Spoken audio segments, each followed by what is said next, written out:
scenes from behind the veil of propriety about a subject we don't discuss openly anywhere near as much as we should.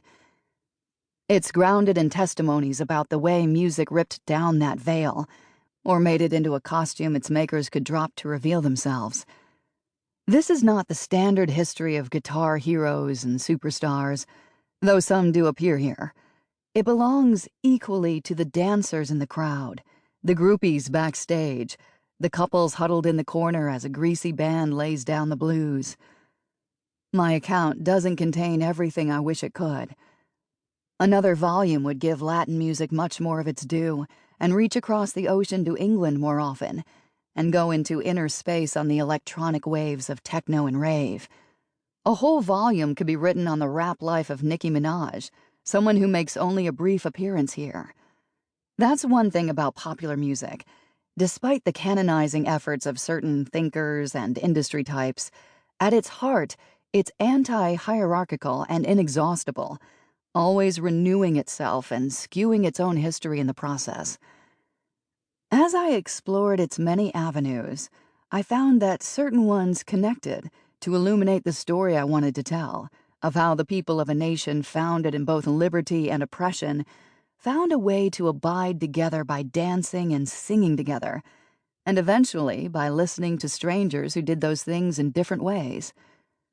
The story of how music shows us our beauty and our ugliness, the pride it can conjure, the longing it shapes and that sometimes undoes it, as such longing undoes and remakes us. Introduction. American music originates in the bodies of its people, in the pull of a moan from the throat and a spine-loosening roll of the hips. From the beginning, it scandalized those who didn't understand it, or maybe felt its impact all too well. Do you think the birth of rock and roll happened in 1956? Try 1819, when John F. Watson, a Methodist layman, noticed that in early 19th-century Philadelphia, worshippers were not sticking to the script of the hymnals they held in their hands. Watson saw and heard the behavior that so worried him not only in churches, but also in camp meetings held outdoors, where pretty much anyone could wander in.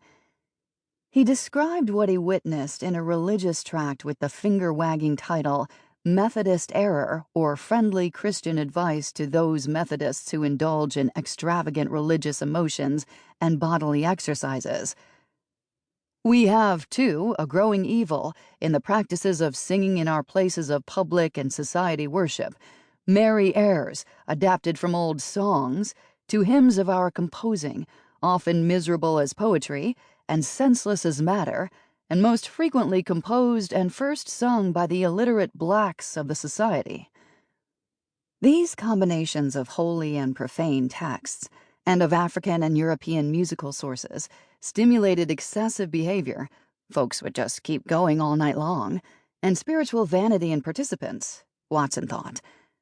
In the meantime, one and another of musical feelings and consonant animal spirits has been heard stepping the merry strains with all the precision of an avowed dancer.